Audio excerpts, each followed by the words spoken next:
Hello friends, welcome to my YouTube channel. So in the last session we saw how we modified an EBS root volume and its impact. So in the today's lesson we are going to see how we can create an additional drive like say D or E etc. In the EC2 Windows machine. So you can see I have already launched an EC2 machine. This is based on Windows operating system. I have already logged into that. I will show you. So here you can see it's around 30 GB of space. It is the default space that as per the launching process we have given.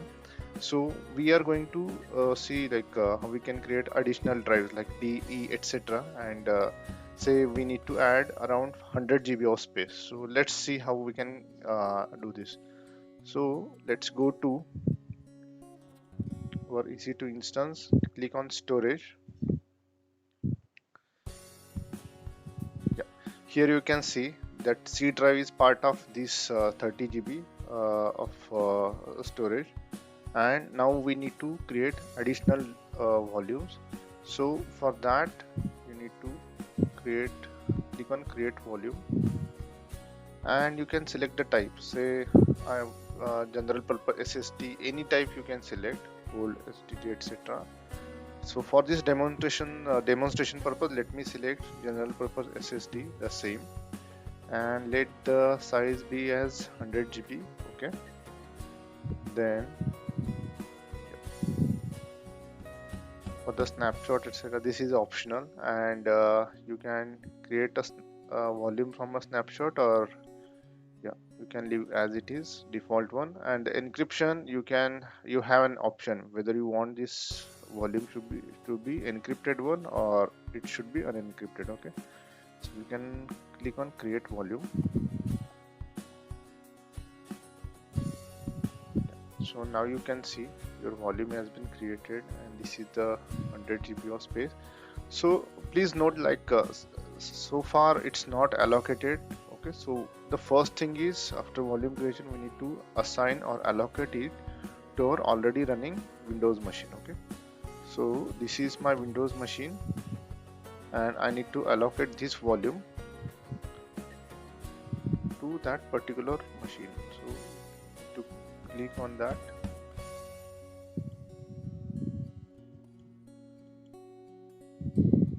Okay, it's still creating state. Let's wait till this gets completed. Yeah, now the volume state is available. Now go to action and attach volume. Here you need to select the instance. So for us, like demo EC2 is the instance on which we need this volume to be part of. So let me select this one, and you can give the device name anything, that is not a problem. You can see here the device name should be xvdf through xvdp. Okay, so let me let it as it is. I'll click on attach volume. So post this step you will be able to see your volume as attached to your EC2 instance on the AWS console. So go to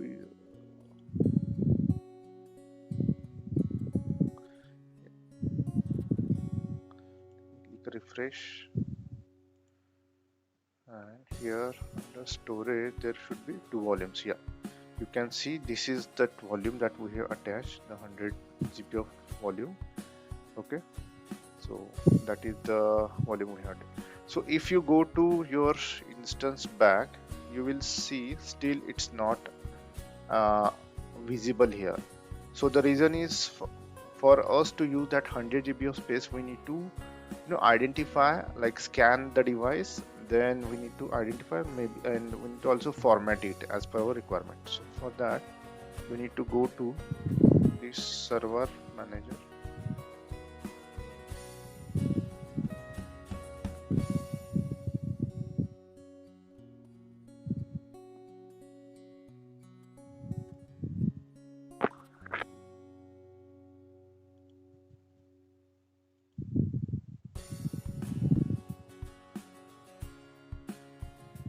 Yeah, it's still getting launched. Let's wait. Yeah,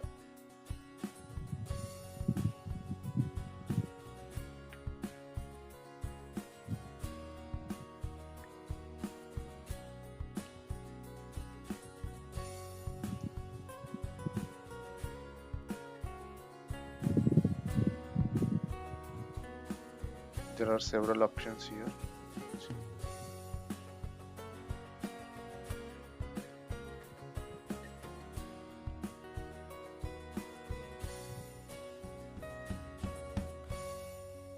Yeah, now this option, file and storage devices, just click on this one, and under here you can go and check volumes.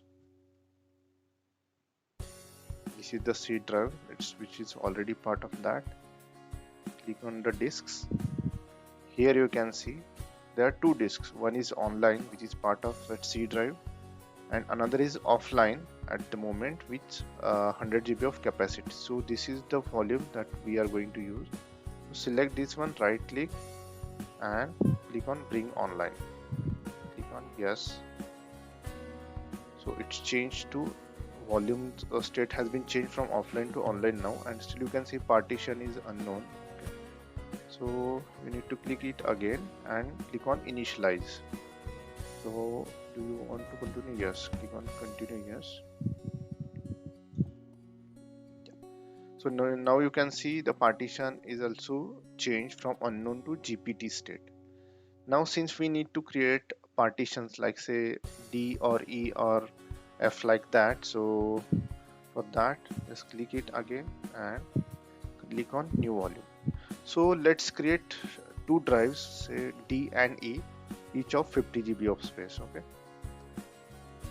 click on next, select the disk at the bottom and click next. Okay, volume size, let's use 50 GB out of this 100 GB, and drive letter should be, we will let it as D. Okay, and continue next. Yeah, the file system type NTFS default, yeah, let everything default option should be there, and click on next, and this is the confirmation page. Okay, so I'll click on create. So this step has been done, and you can see here out of 100 GB unallocated 50 GB and allocated is 50 GB. So let's go to our file explorer, and yeah, here you can see the 50 GB of space has been allocated to D drive, and let's create another drive, E drive, with again 50 GB because we have now only 50 GB that is left out of that 100 GB disk.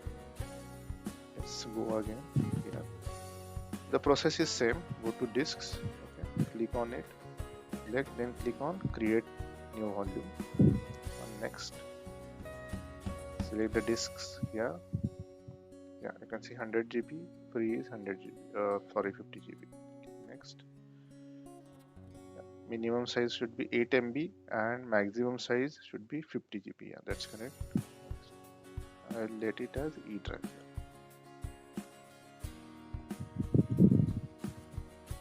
Finally, let's click on create. Click on close. So let me close this one, and if I go, you can see here I have two additional drives D and E for the use now, and you can see like 49.9 GB is free out of this. So you might wonder, okay, we had allocated 50 GB, but why it's 49.9 or maybe around 100 MB? So you know, every disk will allocate a very small portion of its overall space just to keep the index or like information about the data. So say it's, you can call it as a metadata. So what is the containing in the disk should be that part of that 100 MB of space. Normally, like there will be very small space that each disk will allocate itself, and that will be used for keeping the references or indexes for that. So I hope you got the point. Okay, you can start using either of the drives. Say, yeah, I wish to use the D drive. You can create any sample text file, say, or txt, and I say randomly enter any characters. We'll save it. So this you can start using, and yeah. So please note that we are using EBS, like Elastic Block Storage Volume, and I'm planning to present the same session with another type of storage which is called as ephemeral storage. So the only difference between EBS and ephemeral will be ephemeral storage is called as a short term or a temporary storage. So in that case when we use it and say I have allocated the same 50 or 100 GB of space using ephemeral storage, so it will be very short term. If I stop the instance, then my whatever the saved data will be it should be it's not able to recover from that particular type of storage. So that we are going to see in the upcoming sessions. So friends, that's it for today. This was a very short session and I hope you got to learn something today, and please continue with me, stay tuned, and I wish you all a very happy learning. Okay, thank you.